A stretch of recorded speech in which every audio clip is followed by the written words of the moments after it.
শুরুতে জানিয়ে দেব, ইসরায়েলের জন্য বড় সারপ্রাইজ অপেক্ষা করছে, হুঁশিয়ারি হিজবুল্লাহর।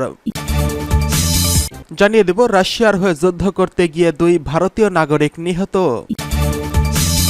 জানিয়ে দেব, ইউক্রেনের বিদ্যুৎ উৎপাদন সক্ষমতা অর্ধেক ধ্বংস করেছে রাশিয়া, আতঙ্কে জেলেনস্কি।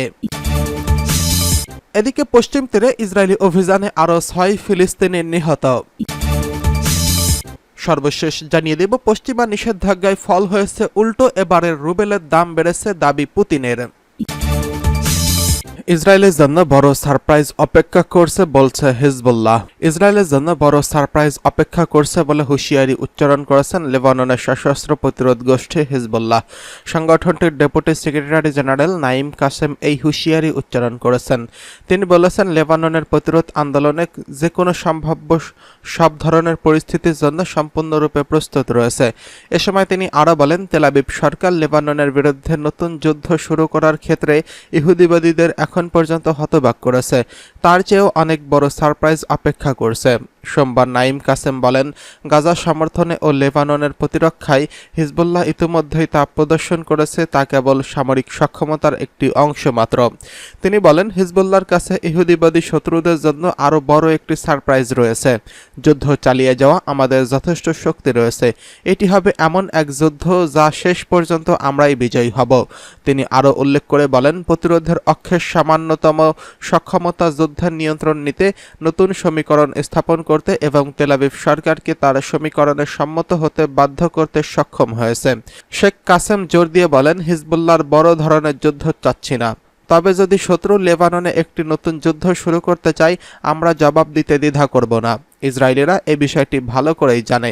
হিজবুল্লাহর এই উপপ্রধান বলেন, প্রতিরোধের অক্ষের কৌশলগত অগ্রগতির কারণে শত্রুরা এই যুদ্ধের সমস্ত স্তরে কতটা ক্ষতিগ্রস্ত হয়েছে তা যুদ্ধ শেষ হলেই উপলব্ধি করতে পারবে।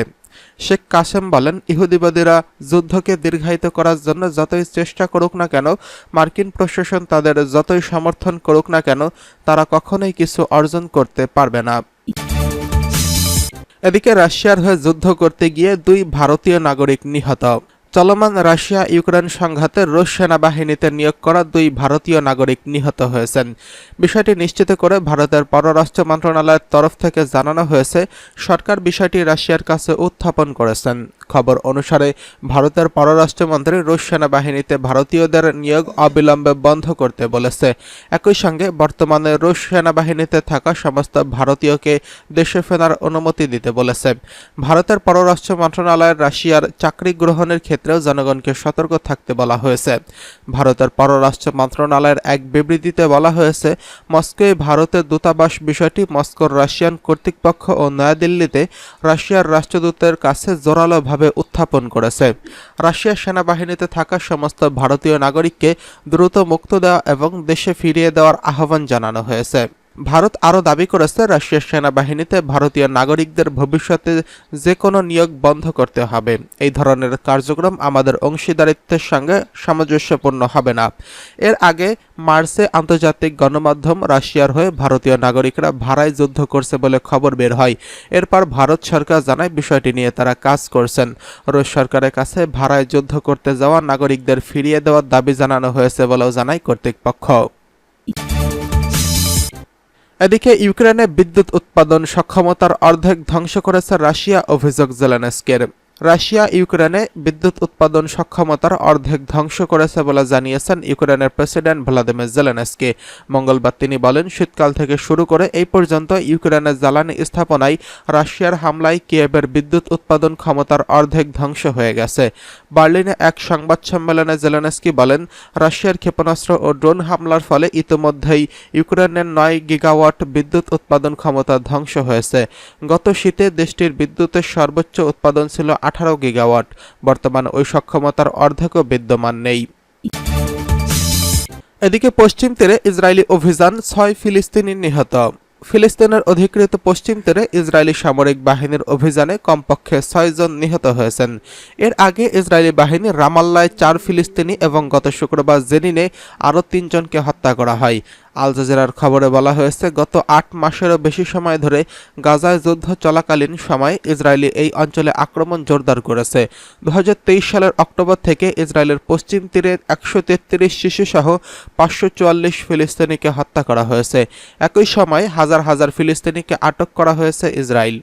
ফিলিস্তিনের সরকারি বার্তা সংস্থা ওয়াফা জানিয়েছে, ইসরায়েলি বিশেষ বাহিনীর একটি ইউনিট মঙ্গলবার জেনিনে ওই গ্রামে প্রবেশ করে এবং একটি বাড়ি ঘেরাও করে। স্বাস্থ্য মন্ত্রণালয় আরও জানিয়েছে, নিহত ৬ জনের বয়স ২১ থেকে ৩২ বছরের মধ্যে। নিহতদের মধ্যে একজন হচ্ছেন আহমদ ইসমদি। তিনি ১২ বছর বয়সী এক শিশুর ভাই, যে ২০২২ সালে জেনিনে ইসরায়েলি বাহিনীর হাতে মারাত্মকভাবে গুলিবিদ্ধ হয়েছিল। ফিলিস্তিনি ইসলামিক জিহাদের সশস্ত্র শাখা আল কুদস ব্রিগেডের জেনিন ব্যাটালিয়নে মঙ্গলবার জানায়, তারা কাফরদানে ইসরায়েলি সৈন্যদের সঙ্গে তীব্র লড়াইয়ে যুক্ত হয়েছে। ইসরায়েলি সামরিক বাহিনী বলেছে, তারা ওই গ্রামে সন্ত্রাস ও সন্ত্রাস বিরোধী অভিযান চালিয়েছে এবং ৪ জন সশস্ত্র ফিলিস্তিনকে হত্যা করেছে। সেনাবাহিনী আরও জানিয়েছে, তারা হামলার সময় আক্রমণকারী হেলিকপ্টার ব্যবহার করছে এবং তাদের পক্ষে কোনো হতাহতের ঘটনা ঘটেনি।